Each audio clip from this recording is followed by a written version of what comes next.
এই বাংলার জমিনে একজন মুফাসসির ছিল। ওই মুফাসসির 50টা বছর কোরআনের খেদমত করার কারণে ওই মুফাসসিরের মর্যাদা আল্লাহ তাআলা এত বাড়িয়ে দিয়েছিল।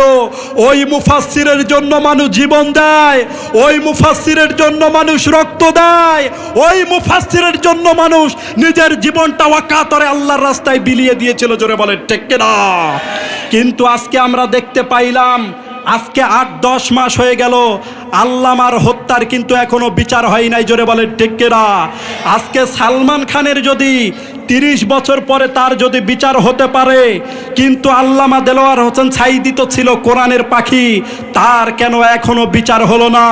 আল্লাহর কসম করে বলি, যদি কোরআনওয়ালারা যদি একবার ওই জায়গায় যদি যেতে পারে, তারা যদি একবার ক্ষমতায় যেতে পারে, যেই নার্স যেই ডাক্তার এটার সাথে জড়িত ছিল তাদেরকে ধরে ধরে এই বাংলার জমিনে তাদেরকে ফাঁসির কাস্টে ঝুলাতে হবে। জোরে বলেন ঠিক কিনা? এই দাবির সাথে আপনারা সবাই একমত? আরো জোরে বলেন একমত? কারা কারা একমত? 2 হাত তুলে আল্লাহকে দেখান।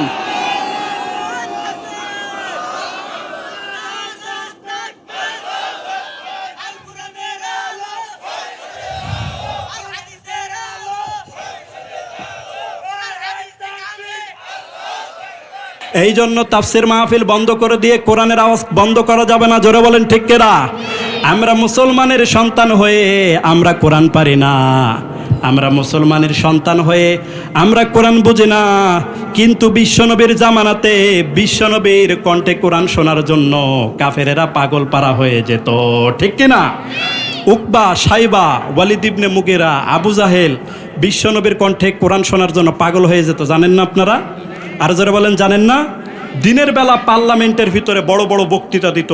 ভাইরা আমার, বোনেরা তোমার, কেউ যদি মোহাম্মদের বাড়িতে কোরআন শুনতে যাও তাহলে ওরে পিটায় সাইজ করে দিব, খুন করে দিব, গুম করে দেব, খবরদার মোহাম্মদের বাড়িতে কোরআন শুনতে যাবা না। অথচ চুরি করে করে আবু জাহেল নিজেও যায়। ঠিক কিনা? আবু জাহেল সংসদের ভিতরে বিল পাশ করলো, খবরদার কেউ মোহাম্মদের বাড়িতে কোরআন শুনতে যাবি না, যদি যাস তাহলে পিটায় সাইজ করে দেব, খুন করে দিব, গুম করে দিব, খবরদার মোহাম্মদের বাড়িতে কোরআন শুনতে যাবি না। এরকম পার্লামেন্টের ভিতরে বড় বড় বক্তৃতা দিয়ে এরপরে আবু জাহেল পার্লামেন্ট মন্তব্য ঘোষণা করে আবু জাহেল বাড়িতে চলে যায়। বাড়িতে যাওয়ার পরে খায়া দায়া সবাই ঘুমায়। খায়া দায়া যখন সবাই ঘুমায়, আবু জাহেল এখন চিন্তা করে, আজকে সংসদের ভিতরে যে টাইট দিছি, আমার তো মনে হয় কোরআন শোনার সাহস কেউ পাবে না, আমি একটু যাই। আবু জাহেল লুকিয়ে লুকিয়ে আরেক চিপা দিয়ে গেল। এখন উকবা সাহেবা চিন্তা করে, আমি 100% নিশ্চিত আমার নেতা যেভাবে সংসদে বিল পাস করছে, আমার তো মনে হয় কেউ যাওয়ার সাহস পাবে না, আমি একটু যাই। এরপরে ওয়ালিদ ইবনে মুগিরা সে চিন্তা করে, আমি 100% নিশ্চিত কেউ যাবে না, আমি একটু যাই। এখন সেও গেল আরেক চিপা দিয়া। বিশ্বনবীর বাড়ি তো আপনারা দেখেছেন, বিশ্বনবীর বাড়ি আর আবু জাহেলের বাড়ি একদম পাশাপাশি। বিশ্বনবীর বাড়িটা সৌদি সরকার বানিয়ে দিয়েছে মাকতাবাতুন, মানে লাইব্রেরি, জ্ঞানের আলো সেখানে বিতরণ হয়। সুবহানাল্লাহ কইবেন না? আর আবু জাহেলের বাড়িটা বানিয়ে দিয়েছে ইন্টারন্যাশনাল পায়খানা, গোটা বিশ্বের হাজিরা আইগা ভরে তুই যায়। ঠিক কিনা? বাঙালি হাজিরা হজ করতে গেলে আগে আবু জাহেলের বাড়ি কই, আবু জাহেলের বাড়ি কই, হজ আমরা পরে করুম, আগে ওই কাম সারি। সবাই তার মুখের উপরে হাইগা দিয়েছে, সবাই তার উপরে লানত। আর বিশ্বনবীর বাড়িতে গেলে দোয়া আছে না নাই? আর যারা বলেন আছে না নাই? এখন বিশ্বনবীর কণ্ঠে কোরআন শোনার জন্য 4 জন নেতা বিশ্বনবীর বাড়িতে 4 কোনায় তারা দাঁড়িয়ে গেল। 4 কোনায় দাঁড়িয়ে যাওয়ার পরে এখন বিশ্বনবী কোরআন তেলাওয়াত করতে শুরু করলেন।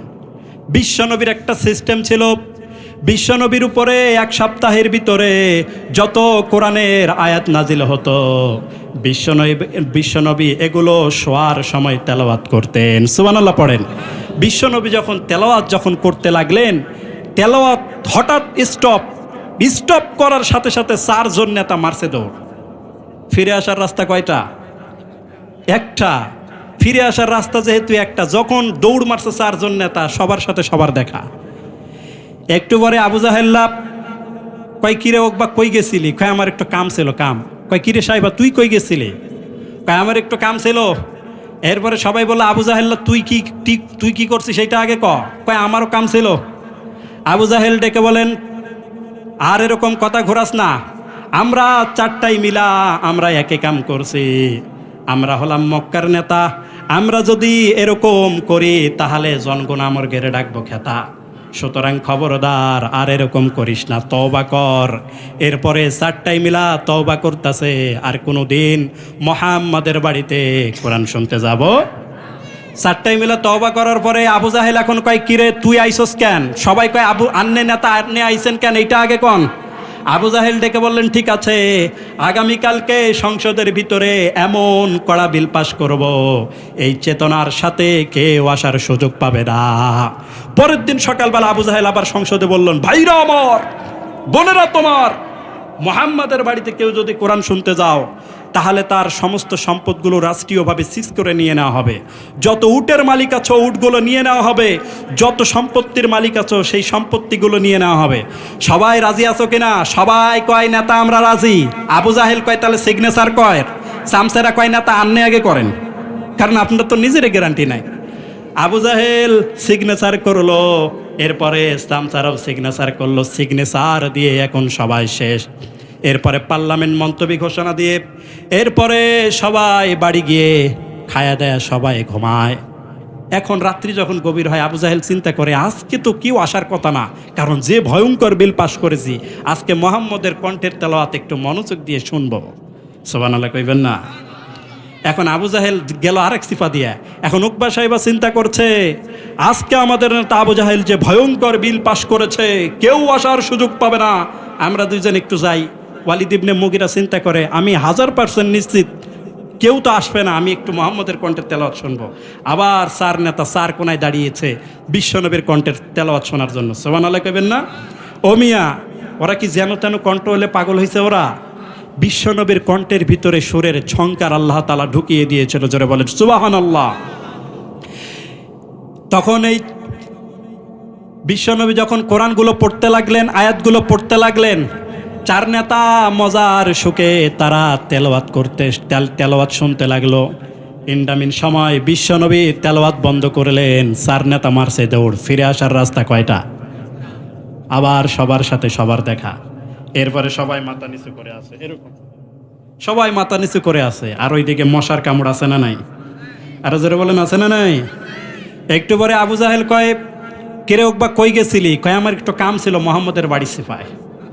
কয় কিরে সাহেবা তুই কই গেছিলি? কয় আমার একটু কাম ছিল মুহাম্মদের বাড়ির সিপায়। এরপরে সবাই বলে, আবু জাহেল তুই কোন সিপায়? কয় তোরা যে সিপায় আমি ওই সিপায়।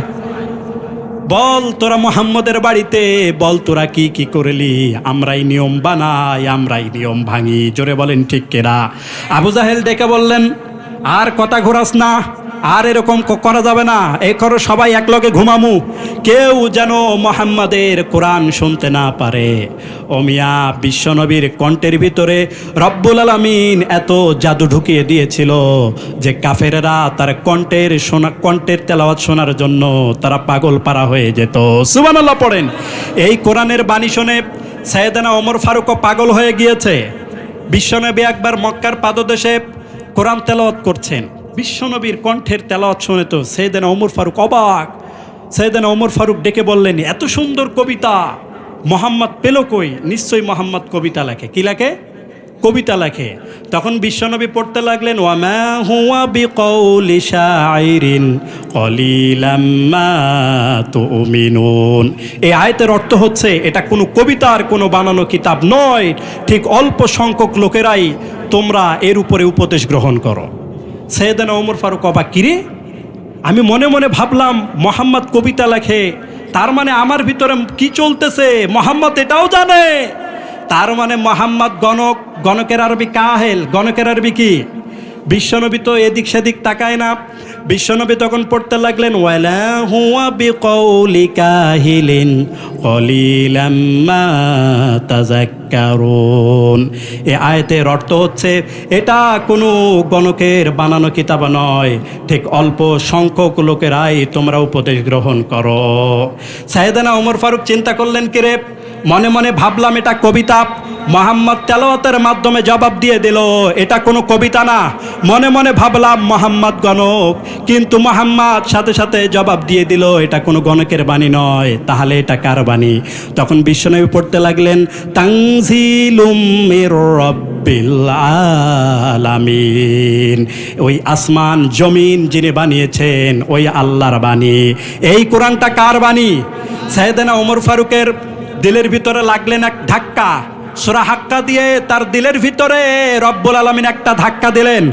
আর ওইদিকে ঘোষণা করে দেওয়া হলো কেউ যদি মুহাম্মাদের কল্লা যদি আনতে পারে তাহলে তাকে 100টা উট পুরস্কার দেওয়া হবে। সাইয়েদনা ওমর ফারুক বিশাল একটা তরবারি নিয়ে বিশ্বনবীর কল্লা কাটার জন্য রওনা দিলেন। বনু জাহারা গোত্রের এক লোক ডেকে বললেন মুহাম্মাদের কল্লা তুমি পরে কেটো, আগে নিচের আপন বোনের খবর নাও, সে তো কালেমা পড়ে মুসলমান হয়ে গিয়েছে। অ্যাবাউট টাইম সাইয়েদনা ওমর ফারুক বাড়িতে ঘুরে গেলেন। বাড়িতে ঘুরে ওমর ফারুক নজর করে দেখে তার বোন তার জামাই সাঈদকে সূরা তহা পড়ায়। কি পড়ায়? সূরা তহা পড়ায়। বোনটা জিজ্ঞাসা করলেন কি পড়স? বোন কোনো কথা কয় না। এরপরে বোনের জামাইরে মারতে শুরু করলেন, এরপরে বোনরে মারতে শুরু করলেন। নিজের বোনটাকে মারতে মারতে সাইয়েদনা ওমর ফারুক তার বোনটাকে বড্ড বেশি ভালোবাসতো। রক্ত দেখে ওমর ফারুকের কলিজাটা ঠান্ডা হয়ে যায়। ওমর ফারুক ডেকে বললেন কি আছে কোরআনে, কি আছে কোরআনে? তোরা এরকম পাগল হলি কেন? কি এনেছে নতুন করে মুহাম্মদ? মক্কার সমস্ত মানুষগুলো কালেমা পড়ে কেন? কি আছে কোরআনে আমাকে একটু দে। বোন বলল ইন্নাকা নাজিস, তুমি নাপাক, অপবিত্র, আগে ওযু করে আসো।